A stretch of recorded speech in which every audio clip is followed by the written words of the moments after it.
88.5 FM, it is Brother John, your brother from another mother like no other. Sorry, Tony. That's the classic, but we got somebody in the building that's a classic himself. But our brother's in the building with Brother John, and I'm so glad he's here because this brother has been doing so much work behind the scenes.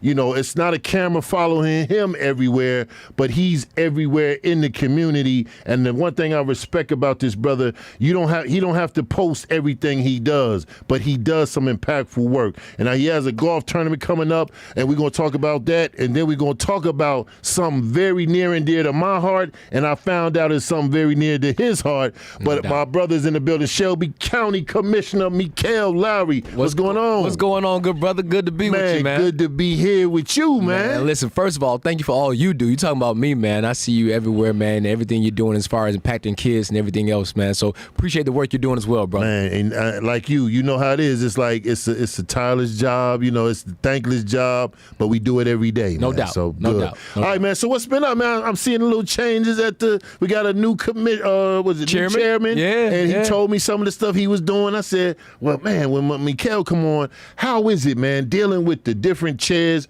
You was a chair one time. Yeah. And it seemed like when you sit in that seat, that's a different seat to sit in compared to the ones around you. No doubt. How is that going from being the chair, then you going back to being a regular commissioner? Well, how you handle that? Well, first, you understand what it's like to sit in that seat. So you want to be supportive no matter who the chair is, because it's a tough job. Not only have we to make sure that things are right for our meetings and it sets the agenda, but it's staff. There's a lot of people don't understand. The chairperson is responsible for all the staff as well. So the day-to-day issues that go on with staff, HR issues, everything else that nobody sees. Payroll and everything else. No one sees that stuff. Right. So it's a tough job. So now when you sit in that chair, because I didn't understand it beforehand, you just show up to the meetings, you vote, you go to your town halls, you talk to your constituents. Right. But when you become chair, it's almost like another job. Wow. So because of that, you want to be as supportive if you can to the chair, because you know it's so much work. And I'm excited about what Commissioner Whaley is going to do. Thankful for Commissioner Clay Bibbs. She was my vice chair, then she became chair. Right. She was only the second black woman ever to be chair. Wait. I know, Doc. Wait, run that back one more time. I know, Doc. You said what now? She was the second black woman ever. So shout out to Deidre Malone, who was the first. Deidre Malone was the first. She was the first black female to be chair of our body. Okay. And then Mr. Clay Bibbs became the second. So again, she did a great job. I know Commissioner Willie is going to do a great job. And so we're looking excited about what we're going to accomplish in this new fiscal year. All right. So the other thing about the commission, man, it seemed like y'all have some tough decisions to make, man. All the time. And the reason I wanted to talk about it, because, you know, I don't know how our students are getting civic classes and civic training, but it seemed like when I see y'all up there voting and debating and talking about some hot topics, it seemed like the biggest thing is if everybody got along, it seemed like wouldn't no work get done because everybody's just voting just to be voting. But sometimes there's some serious topics and you all are really debating, but at the end it seemed like y'all always come together for the benefit of the Shelby Countyans every single time. You know, I believe we do. I mean, it depends on how we get there, right? That doesn't mean we all have to vote on the same thing. We don't all agree. You really would see 13 votes. But even people who disagree, I believe their heart's in the right place. I want to believe that, right? Believe that. I mean, I'm an optimist when it comes to that. Now, obviously, sometimes our meetings could be a little bit better. You have some things that are said that probably don't need to be said. But, you know, I digress from there. But at the same time, these are tough decisions we got to make. People need to think about it, right? This is a $1.6 billion budget that we deal with. Let me say it again. $1.6 billion. So think about that. If that's a small company, well, no, that's not even a small company. That's a large company. That's a large company, right? So when you think about that in that regard, like, wow, these are a lot of financial decisions that we're making, and we all have different needs, right? I represent my district. I got 12 other commissioners that represent their area. Their needs are different than my needs, right? And we got to figure out a way. Okay, we may not get everything we want, but how do we work together, right? Because you're going to say my district is just as important as yours, right? We need that too, right? So yeah, right. You got that. I want that. So maybe it's not my turn. Maybe we get it next time around. But we got to have that agreement on the front end and say, okay, how do we make sure that we're at least being equitable as possible? Is it utopia? No, it will never be. But at the same time, we're working for it to be the betterment we can for all of our people. All right. Well, thank you. Ladies and gentlemen, you just got some civic training, some civic going on here at 88.5. But let's talk about the golf tournament, man. What's up with that, man? Because I always see you with your picture. I think you had your daughter or somebody doing it. Yeah, so talk about this, man. What's going on? Where did that come from, the love? Well, first of all, I'm a proud graduate of Lemoyne-on College. Shout out Lemoyne-on. Shout out LOC. And so 4 years ago, I was on the trustee board, and I was chair of the institutional advancement, which basically meant responsible for raising money. Okay, that's a fancy word. Right? right. And so, man, John, like most folks who look like you and I, like golf has grown, right? Especially, after the merger of Tiger Woods, things of that nature. But, man, I didn't own clubs. 5 years ago. I played basketball at Lemoyne-on College. Okay. I was hooping. But at the same time, the pandemic happened. And so a lot of people, you couldn't go to restaurants, you couldn't go to bars, things of that nature. Right. One thing you can go be outside. Right. The golf courses opened up. So I remember I called one of my friends up. I said, hey, man, let's go play some golf. He said, man, let's go do what? Do what? Right. Like, what? He said, what? He said, we ain't going to hoop? Yeah, exactly. And he said, man, we don't have clubs. I said, they'll give it to us. So shout out to Pine Hill. I went up there to Pine Hill. They gave us some clubs. We beat up the grass. Fell in love with the game. Luckily, around that time, my daughter was around 7. Okay. And I think my wife was basically saying, hey, you spending too much time doing other things. You ain't spending time with your daughters. I was like, yo, they come on out here to this golf Come course. with me. Right. And no, man, look, man, she's playing well. And, she had a hole-in-one about a month ago at 10 years old. Oh, man, she's playing. But because of that, 4 years ago, I said, man, I need to do something for Lemoyne. I'm always trying to make sure we're giving dollars from the county standpoint. We do that every year. And John, I thought maybe if I get 10 of my friends to show up, we'll take a little picture and give a little small check. Right. And thankfully, blessed, we've been sold out 4 years in a row. Oh, that's beautiful, and bro. it's been a great thing. And this year, we got some entertainment coming. Okay. So for a couple of our old heads out there, if you remember Little G from Silk, the R&B group Silk, yeah. he's gonna come show up and sing some songs for us and all that kind of good stuff.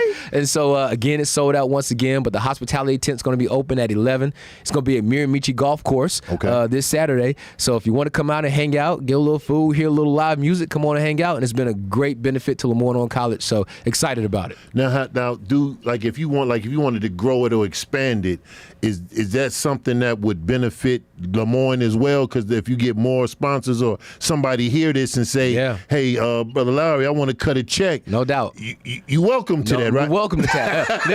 Listen, and Dr. Christopher Davis, who's the president of Lemoyne-on College, will welcome that as well. Okay. Because all the proceeds go there. And I mean, it's been a great turnout. And we appreciate all of our sponsors, all of our volunteers, all of our golfers who's made this event what it is.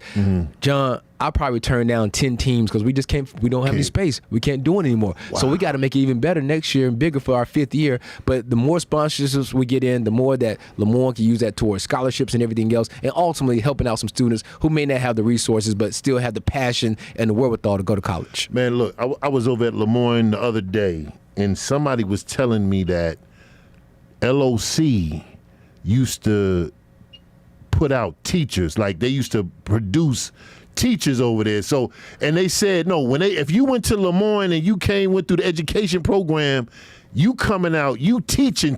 Is that true or is that fake news? No, that's true, but let's start from here, John. At one point, if you wanted to be a teacher in Memphis, Tennessee, the only place you could go was Lemoyne-on College. What? So let's talk about when University of Memphis, which we all love, at one point you couldn't go to university. If you were black, you couldn't go to Memphis State as it was at the time. Right. So if you think about all of you and I are a little bit older now, and people are retired. But think about 20 years ago, if you had a black teacher who'd been teaching for 30, 40 years, they probably went to Lemoyne-on College because they couldn't go anyplace else. So when you talk about that, the impact that we have as far as teachers and principals, and think about Dr. Herring, the first black superintendent.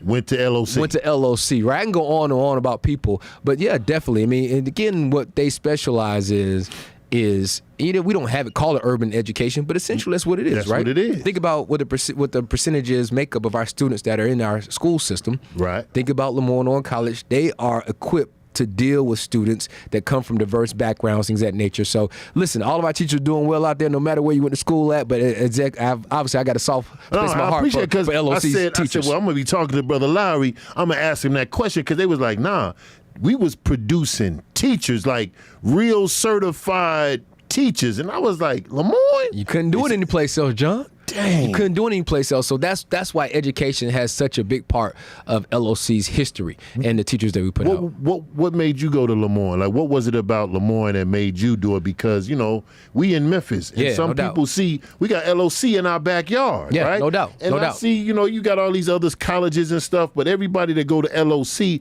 it seems like they're special. It's something special about them, or something that they get more than education at Lemoyne. That's what was 100%. it for you? That's exactly what happens. But first of all, I just knew I wanted to go to a HBCU. Off top. I got a family, people went to HBCU. My mom went to Fort Valley. My sister went to Clark. You know, my brother was at Morehouse. Oh, you couldn't go. My dad went to Lemoyne. So it was like, even then, I knew I wanted to go to a HBCU, but I played basketball in high school. And then my senior year, I went to a prep school out in graduated from McEachern, played ball out there. And so again, I tell you what happened. My father and my parents came to me and said, "Okay, I'm gonna pay a third." My parents were divorced at the time. My dad said, "I'm gonna pay a third. Your mom gonna pay a third, and you gonna pay a third. So you got to figure out how you gonna pay for that third." But he gave you the math up front. He gave me math up front, and so I was like, man, somebody gonna give me some money to go play ball in college. Okay. And thankfully, and God rest his soul, Coach Jerry Johnson, who was a legend. Yes. Legend. I got to make people know that. Come on. He's almost the second winningest coach in NCAA Division II history. We don't know we had the legend amongst our ranks. So thankfully, Coach Johnson gave me an offer to come play ball at Lemoyne on college. And you know what? If you told me I was going to Lemoyne out of high school, I'd probably be like, nah. Because, you know, sometimes we don't realize that till we get older. Sometimes when your parents do something, you say, I'm going to go do something different. Yep. My dad went to Lemoyne. He was a graduate. It's like, okay, well, I'll go chart my own path. I'll go here. I'm going to be my own man. I mean, I got accepted to other schools. Don't get it twisted. And I was like, you know, but when Lemoyne gave me that offer, and I remember I came down and played, and just the love that we got from that standpoint, you know, I'm always thankful. And I'm always thankful for Jerry Johnson for what he did for me and so many countless others. Jerry Johnson got his hands on so many people that are influential. He touched a lot, right? Oh, man, I can go on and on about people he's touched. So I'm always appreciative about that. So basketball, that brought me to Lemoyne, and that put me there, and it was one of the best decisions I ever could have made. All right, so now, since basketball, I play basketball as well. What did we listen to before we played a game? I know we had the Sony Walkman back in the day, but we had some headphones. Right. And before a game or after a game, was you listening to music before games? Man, we got to listen to music before games, Thank you. man. You have to. It's that in the locker room, and then you got your own little portable if you had it. Now, listen. We're talking South Memphis here. We're talking about Lemoyne on college. You got the Pens. We were putting on that. You got a little player fly that may be playing a little bit in the background. You know, nobody needs nobody who's playing. Yes. You got to do that and all that kind of good stuff. But man, that's just something to get your mind right. You know, we had to do that. Right. So, ladies and gentlemen, see, I'm coming to something because my brother, how can I put it? I received an email, and they was saying that they was going to have a conversation about a hip hop museum potentially coming to the city. Yeah. And I want to thank you for real, now that we on air, to thank you for that invitation, for having your people do that, because when I sat in that room and I heard the plans and different things that they were trying to do, I said, this is forward-thinking Memphis, right? And so one of the questions I asked before we left, I waited to the end. I said, is anybody going to come in at the 11th hour and be like, no, we got to take that out of there in order for this to get done? The man that came up, he came up to me and said, no, it's going to be everything, whatever, we not taking out nothing. So I said, that's what I'm talking about. So, ladies and gentlemen, our brother is trying to bring a hip-hop museum to Memphis, Tennessee. We got to clap that up for our brother right there. We're going to make it happen. Where did it come from? What sparked that even idea to come to your mind? Before I got elected, I just looked around and saw that we celebrate all genres of music, which is great. Right. That's cool. Right. We got Stax, wonderful. We got the Blues Foundation here. You can go to Sun Studios. Obviously, you got Graceland. For a little bit, we got the Rock and Soul Museum. Right. But we don't celebrate the genre of hip hop. Right. And so it really sparked this. So I had that idea before I got elected, but then really the ball got rolling was Hip Hop 50. Okay. And I got a chance to go to Brooklyn, where they have the Universal Hip Hop Museum. It's not open yet, but I got a chance to go out there and talk to the people who are developing and everything that nature. I said, you know what? This is going to be wonderful. It's going to be great. But the South, almost when we take it back to Andre 3000, the South got something to say. Yes, sir. The South got something to say. And so when I thought about it, I said, listen, we see the influence that Memphis has had on hip hop, period. Right. And as you know, if we don't tell our story, somebody gonna tell it for us. They're gonna tell it for us. I mean, come on, let's talk about Gangsta Walker started right here in Memphis. Jukin started right here in Memphis. We can go on and on. We can go on and on. Right. If we don't tell our story, someone gonna tell it for us. Right. And so, and we got to make sure we're celebrating that genre of music, and also it gives our young people also something to aspire to and see as well. Right. John, as you know, the Hip Hop Museum shouldn't be all about who's in front of the microphone. Their career is based off of this. Yes, you sir. could be an engineer, you could be an AR, you could be in marketing. There's so many other aspects of a career that can be based on that as well. So that's why it's a big educational point to it comes to it. Then also to our artists deserve to be celebrated. Not only just Memphis, but the South period. I think we need to rope that in as well. And so I just think it's going to be a big game changer for our city. It's going to be a huge tourist attraction as well. Listen, Memphis music touches the world. That's we right. got to celebrate our own, but also we got to celebrate what the South is doing. And listen, and shout out to Brooklyn. We give mad respects. Well, the hip hop started in the Bronx, but the museums in Brooklyn. Okay, gotcha. So shout out to the Bronx because that's where it all started from, and shout out to the West Coast for what they did to elevate it as well. But I think we could be a leading city when it comes to that because, John, there are other cities that have this idea as well. Right. It's just that we can be the first and lead to it when it comes to it, and especially celebrating our music. Now, you sitting in the board, you sitting up at the commission. Yeah. And you look at the commission, you be like, he the only one that look like he hip hop. And then you say something like that to your peers. Do you get pushback or do you get like no doubt? I have hip hop. That's for the young people. Well, listen, I not only got pushback from it, but look, let me first say shout out to my colleagues because we voted to pass it. Right? If it wasn't for them, you need 7 votes. Gotcha. If it wasn't for them 7, we wouldn't able to be doing to move forward. We passed it a while back. We passed it again to get some ball rolling. We're doing the feasibility study right now. Okay. Before long, we'll be doing the design phase. We're going to be doing all those documents that you need to kind of show how successful it should be, picking out locations, all that kind of stuff. So you doing it the right way. You're not trying to take shortcuts. Oh, no. You're doing it the right way it should be done. This should outlive me and you. There you go. Right? There you go. Our children should be going to this museum, just like the National Civil Rights Museum, just like Rock and Soul, just like Stax. This should outlive us. That's and right. so to do it, we got to do it right on the front end. But I also heard some feedback that says, listen, people, call me Mickell, right? I don't Mickell, this hip hop, not all hip hop is good music. They say negative things. You have violence and everything of that nature. John, that's true. That's true. You know that to be we know true, it's true. right? Yes. But I tell them this. I said, we're going to look at this the same way we can look at movies. Not every movie is a great movie, but we celebrate them, right? We celebrate the art. It's the art that's important. And also, too, think about the National Civil Rights Museum. I said it like this.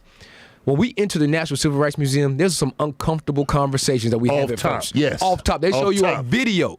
And everything else. You ready to fight right there. Oh, you only been there 2 minutes. Right. But when you leave, you leave with a sense of renewal, a sense of spirit, a sense of hope, a sense of appreciation. People came before you. Right. And also you leave with, oh, that ain't happening again. Oh, yeah. No, that ain't happening again. Those people paved the way. The same with the music. I look at it the same way. You have some young people come in and say, this is art. Right. Art shouldn't imitate life. Right. This was art. Doesn't mean that you should follow it. And so you're going to have some uncomfortable conversations about certain music that was been made. But once you leave up out of there, what's a sense of renewal? What's a sense of spirit? And maybe some sense of influence to show, you had to make music back then in the 90s and maybe the 80s. Just like in the 60s and 70s. You had to say certain things. And maybe now you say it in a different way. Right. You and I came up in a time where, they call it, before they came up with gangster rap where they tried to live, it was basically, it was street hip hop. Street hip hop. It was street poems. And that was just basically not regurgitating, but just seeing what they saw every day. Every day, ladies and gentlemen. They were reporting the news in song. Before social media. Before social.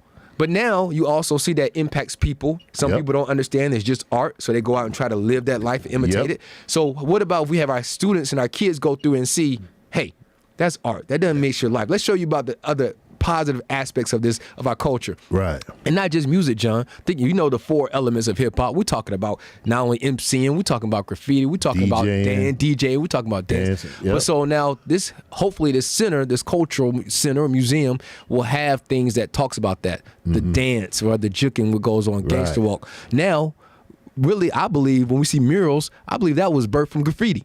Come on. Because now, yes, sir, we'll put up a mural in a minute. And folks will throw money to put it up. That's so great. That's so great. But where would the inception come from? That was started through graffiti, and that's writing on trains, wherever somebody could tag. Right. Now we got a mural big as day of Ja, and it's beautiful. It's beautiful. But that came from somebody who was doing that long before it thought it would be popular.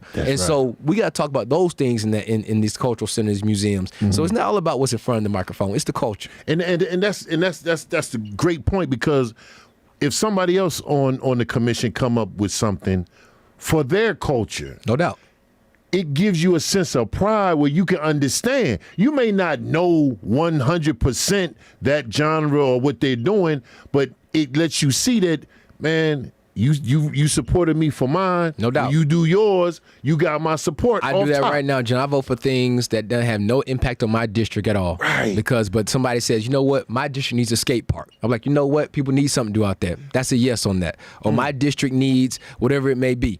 It may not impact my area at all. Right. But you know what? It's the right thing to do. It's the right thing to do for our county, right thing to do for our city. So there you go. You don't take it personal. It's like, okay. And then hopefully when I come with something that I need to be beneficial, you'll back that as well. Wow. See, that's what I'm talking about, ladies and gentlemen. And think about this. We listen to hip hop. Yes, we listen to all of it, from Trigger Man, Player Fly, 3-6, Public Enemy. We listen to all. And we are two people fighting every day in the community, doing our jobs, trying to uplift our community. Yes, we was introduced to gangster rap, but we didn't go that route. No doubt. But we know how to, it was a balance. That's right. Let me say that. It was a balance, and we was able to be like, okay, they got a nice beat.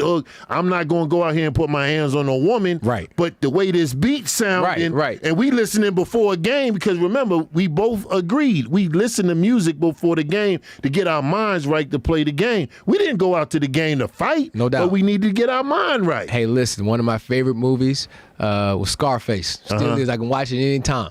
Anytime. But that don't mean you go out there and glorify it, right? It's like, it's the art, right? Art. Jay-Z had a line like, Scarface the movie did more to me than Scarface the rapper. Come on, man. Come on. So we got to understand and help our kids understand, hey, this is art. Right. And half of the folks may be talking about these things. They're not doing that stuff. No. Don't get it twisted. Don't get it twisted. Yeah, no. So what's the next thing? Is anything the community can do with that? Like, do we need to come out, support, or what can the community do? Yeah, definitely. Love to hear your ideas and your thoughts about it.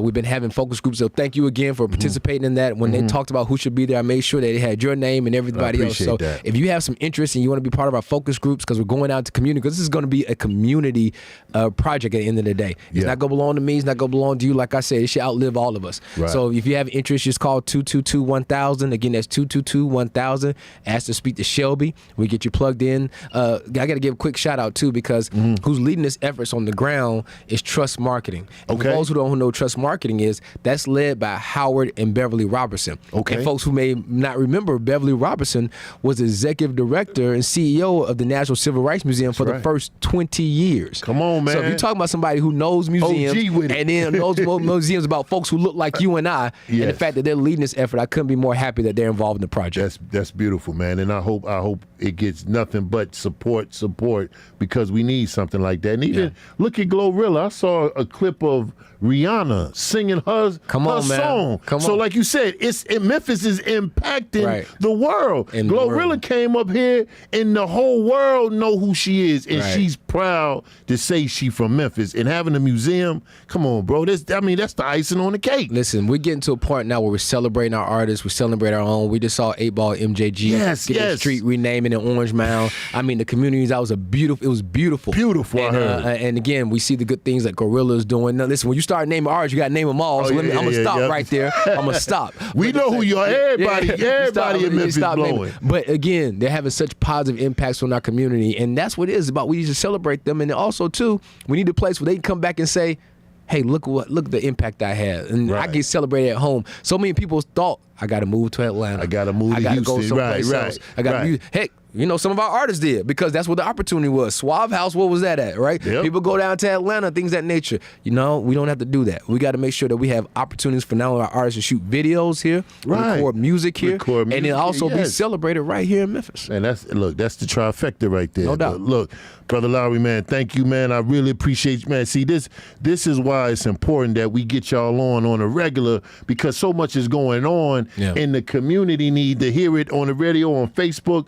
So now they can be like, next time they see you, you must, hey, I want to put something on that. You know, but that's why it's important that we lift y'all up, because y'all doing work and y'all not just putting it out every time y'all go out in the community, but some of the things need to be highlighted and shared so that the community can now have more buy-in. So I appreciate you for stopping by, man. Hey, John, thanks for having me. Any closing words? Anybody you want to shout out one last time before we go? Listen. I can't do it. I got to shout out my wife and my girls. You gotta do that. You got to do that. But then I also shout out all to folks that are going to participate in Saturday at the golf tournament. And then again, if you want to come hang out at the hospitality tent, do so. Appreciate Lil G coming through, who got some Nashville ties. If folks don't know about that, appreciate you coming through. And if you want to hear some old school Silk songs, come on and hang out with us. Come on out. All right. Ladies and gentlemen, there you have it. Our brother, our Shelby County Commissioner, Mickell Lowery in the building with Brother John. Y'all keep it locked. We are 88.5 FM.